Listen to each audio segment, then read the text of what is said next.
Assalamualaikum pemirsa GMTV. Jumpa lagi bersama saya Windy Andriani dalam acara Kabar Sepekan Lombok Barat. Beragam informasi Lombok Barat dalam sepekan ini akan kami hadirkan untuk Anda. Berikut informasi selengkapnya.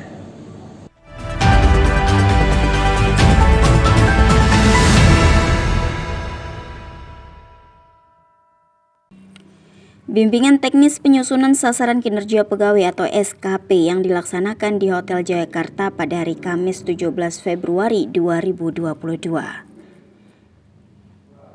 Bupati Lombok Barat Haji Fauzan Khalid yang berkesempatan hadir dalam kegiatan tersebut menyampaikan bahwa dalam memberikan sebuah penilaian harus sesuai dengan output yang dihasilkan dan tidak boleh memberikan penilaian secara subjektif. Sementara itu, Asisten 3 Daerah Lombok Barat Haji Ilham dalam sambutannya juga menyampaikan bahwa semenjak Perpres nomor 81 tahun 2010 diterbitkan telah banyak menyebabkan terjadinya perubahan yang fundamental terhadap sistem pemerintahan daerah, salah satunya sistem penilaian kinerja pegawai. Ia juga menjelaskan bahwa telah keluar Perpres nomor 30 tahun 2021 tentang sistem penilaian kerja ASN yang lebih terfokus pada output atau hasil dari kinerja ASN tersebut. Mari bisa mengevaluasi diri, memperbaiki diri, dan secara terus-menerus berusaha hari ini lebih baik dari kemarin, besok lebih baik dari hari ini, dan seterusnya dan seterusnya. Karena itu Bapak Ibu sekalian, kegiatan kita pada hari ini pun mudah-mudahan juga bisa dinilai sebagai cerminan dari rasa syukur itu, ya, sebagai cerminan dari kemauan kuat kita untuk memperbaiki diri, untuk berbenah, ya, sehingga kemudian outputnya itu adalah memberikan yang terbaik untuk seluruh masyarakat Kabupaten Lombok Barat. Tentunya juga basis penilaiannya itu adalah bagaimana Bapak Ibu sekalian, ya, melakukan hubungan dengan anak buah Bapak Ibu sekalian, bagaimana semua sasaran capaian yang sudah ditetapkan oleh Bapak Ibu sekalian, ya, anak buah Bapak Ibu sekalian berusaha secara maksimal untuk mewujudkan semuanya itu. Giat yang dipusatkan di Hotel Jayakarta Senggigi tersebut dihadiri oleh Bupati Lombok Barat, BKN RI Suryanto, para asisten daerah, Kepala Forkopimda Lingkup Lombok Barat, serta seluruh peserta BIMTEK. Dari tim peliput GMTV melaporkan.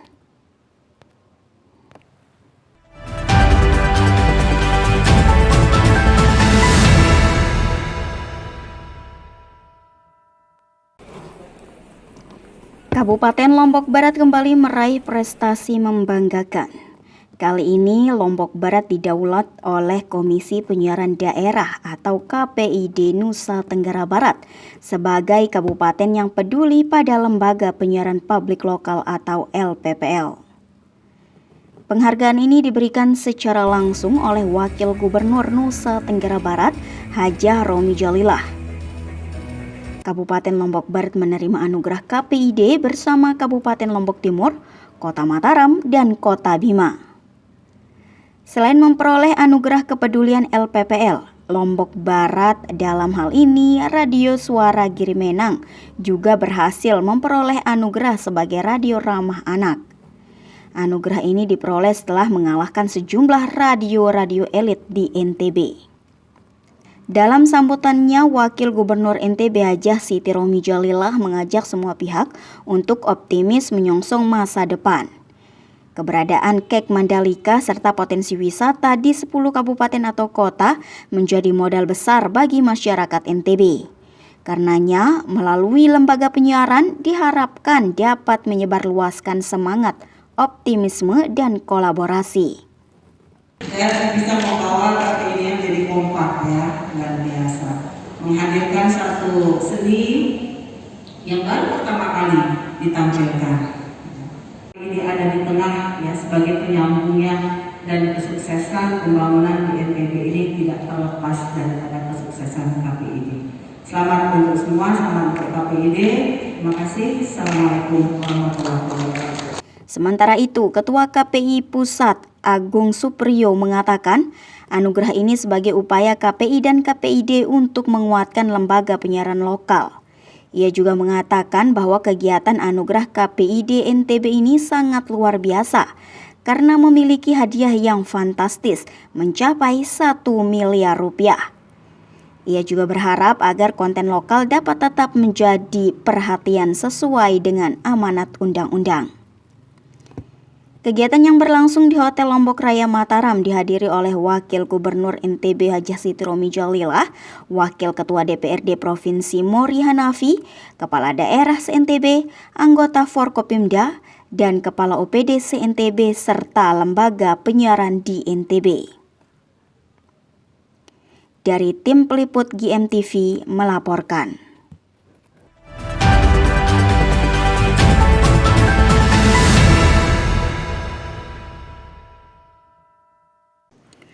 KPU launching Hari Pemungutan Suara Serentak tahun 2024. Komisi Pemilihan Umum atau KPU Kabupaten Lombok Barat mengadakan nonton bersama peluncuran Hari Pemungutan Suara Pemilu Serentak tahun 2024 bersama Forkopimda Lombok Barat, pimpinan partai politik Lombok Barat, dan media di Aula KPU Lombok Barat pada hari Senin 14 Februari 2022. Kegiatan peluncuran Hari Pemungutan Suara Pemilu Serentak tahun 2024 yang dilakukan oleh KPU Republik Indonesia secara serentak juga disaksikan melalui daring serta live streaming YouTube KPU RI oleh KPU Provinsi dan KPU Kabupaten atau Kota seluruh Indonesia. Acara yang dilanjutkan dengan simbolis peresmian Hari Pemungutan Suara Pemilu 2024 dengan cara pencoblosan surat suara yang dipimpin langsung oleh Ilham Saputra. Ia berharap pemilu berjalan damai, aman, serta lancar. Peluncuran hari ini menjadi penanda 2 tahun sebelum Hari Pemungutan Suara. Ilham juga menambahkan, KPU berkomitmen untuk memajukan sarana dan prasarana pelaksanaan pemilu serentak 2024 nanti. Peningkatan tersebut diharapkan mendorong suksesnya pemilu 2024. Selain itu, Ilham juga menyebutkan anggaran pemilu yang besar juga merupakan untuk komitmen KPU dalam meningkatkan honor anggota kelompok penyelenggaraan pemungutan suara atau KPPS. Namun Ilham juga mengatakan anggaran pemilu tersebut masih berupa rancangan. Artinya, ke depan masih bisa dikomunikasikan dan dikoordinasikan dengan stakeholder terkait.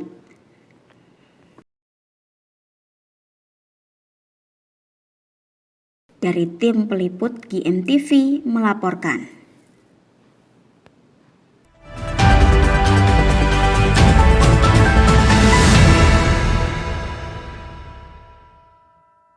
Con l'ambasciatore no, sembra che...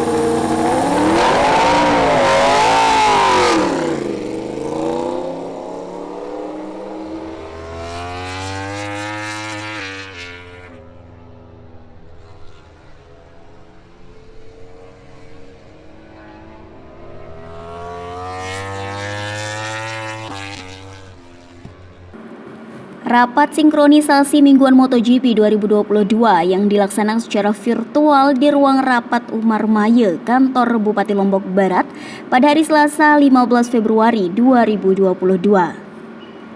Kegiatan ini dihadiri oleh Kepala Dinas Pariwisata Lombok Barat Fajar Taufik dan Kepala Dinas Kominfotek Ahad Legiarto. Kegiatan rapat yang dibuka oleh Menteri Pariwisata dan Ekonomi Kreatif Sandiaga Uno menyampaikan bahwa dibutuhkan adanya penanganan lebih lanjut untuk arena sirkuit karena pada saat pelaksanaan pramusim kemarin sirkuit sempat kotor dan menghambat laju para pembalap. Direktur Utama ITDC Abdul Bar M. Mansur menanggapi bahwa sejumlah masalah yang terjadi pada hari terakhir pramusim tidak hanya debu, tetapi juga pengupasan lapisan aspal yang membuat para pembalap khawatir dengan keamanan mereka dalam berkendara, sehingga kegiatan harus dihentikan. Sekretaris Daerah Provinsi Nusa Tenggara Barat Haji Lalu Gita Aryadi juga menyampaikan bahwa dari pihak provinsi akan mengkoordinasikan kepada OPD-OPD sektoral terkait untuk mengatur pelaksanaan MotoGP sebaik mungkin. Dalam hal ini juga Marsikal TNI Hadi Cahyanto selaku Ketua Komandan Lapangan melaporkan mengenai lalu lintas penonton yang akan datang dari 5 titik, diantaranya ialah 3 Gili sebanyak 3.900 orang, ex Bandara Selaparang sebanyak 15.600 orang, Pelabuhan Lembar dan Pelabuhan Gilima sebanyak 1.500 orang. Pelabuhan Kayangan sebanyak 6.500 orang dan dari Bandara Internasional Lombok sebanyak 19.500 orang. Dari tim peliput GMTV melaporkan.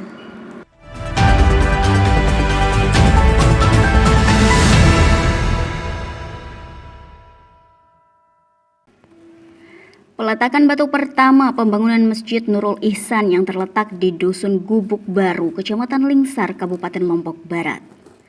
Panitia pembangunan masjid yakni Herman melaporkan bahwa pembangunan masjid di atas tanah seluas 19 x 21 meter persegi ini rencananya akan dibangun 2 lantai dan ditaksirkan akan menghabiskan dana kurang lebih 2 miliar rupiah. Namun yang terkumpul saat ini baru sejumlah 300 juta rupiah yang bersumber dari dana kas masjid dan iuran warga masyarakat sekitar.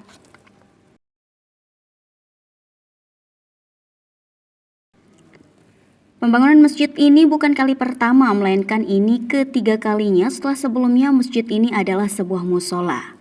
Sementara itu, Bupati Lombok Barat Haji Fauzan Khalid yang berkesempatan hadir dalam kegiatan tersebut mengajak masyarakat untuk menghidupkan kembali budaya gotong royong dalam proses pembangunan.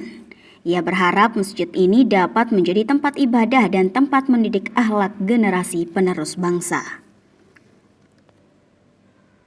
Membangun masjid 2 tingkat 13 kali 9 kali 21 ya. 19 kali 21, jadi kurang 3 hari lebih. Saya kira akan sangat menampung jamaah, bahkan ini menurut Tiang ini bervisi masa depan ya masyarakat kita ini. Jadi Tiang yakin sekali dengan kakak sekitar 100-an kakak membangun masjid 19 kali 21, insya Allah sampai 10 tahun ke depan masjid ini masih bisa muat, insya Allah ya, karena memang besar ya, dan tentunya dengan perkembangan apalagi masyarakatnya luar biasa. Mudah-mudahan ke depan juga masjid ini memiliki halaman ya, kita berharap, kita berdoa seperti niki. Dan tentunya Tiang berharap juga masjid ini nanti dipakai sebagai tempat untuk mendidik anak-anak kita, adik-adik kita, sehingga mereka semua bisa kita harapkan menjadi manusia yang Islamnya kuat, ya, Islamnya tangguh, akhlaknya baik, bisa menjadi sumber keteladanan bagi masyarakat yang lain. Dari tim liputan GMTV melaporkan.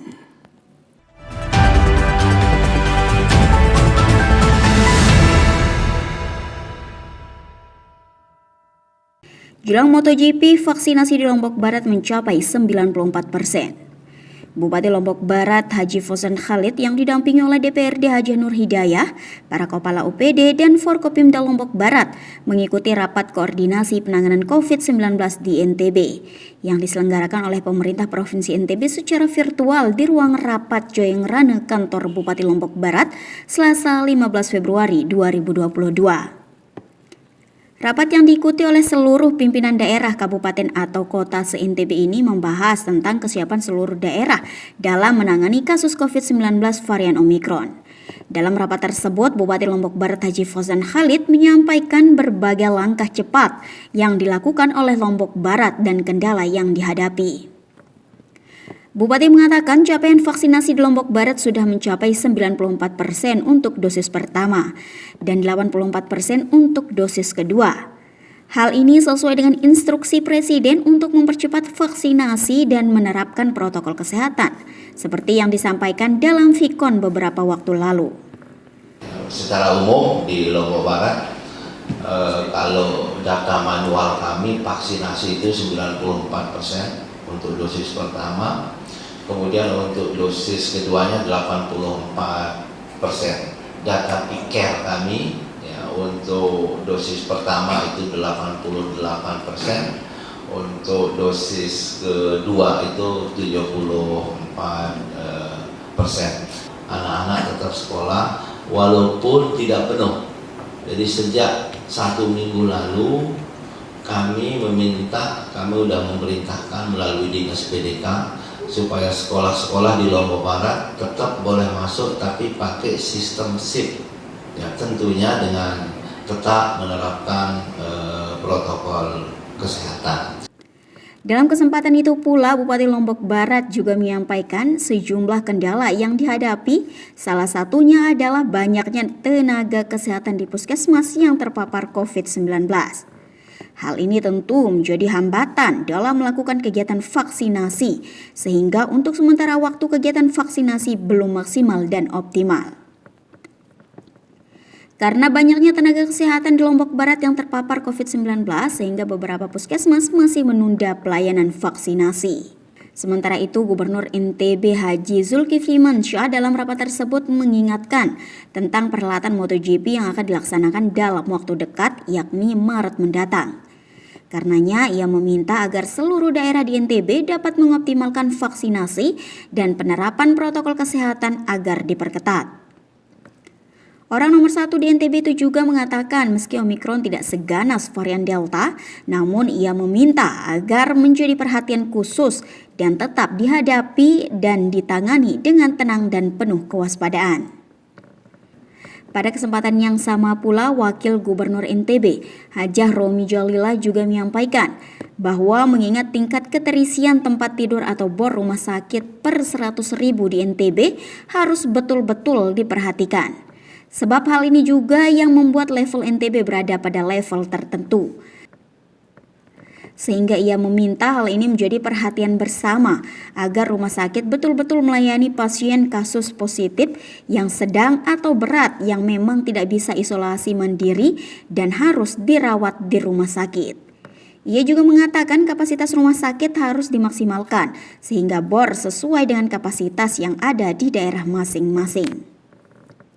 Dari tim liputan GMTV melaporkan.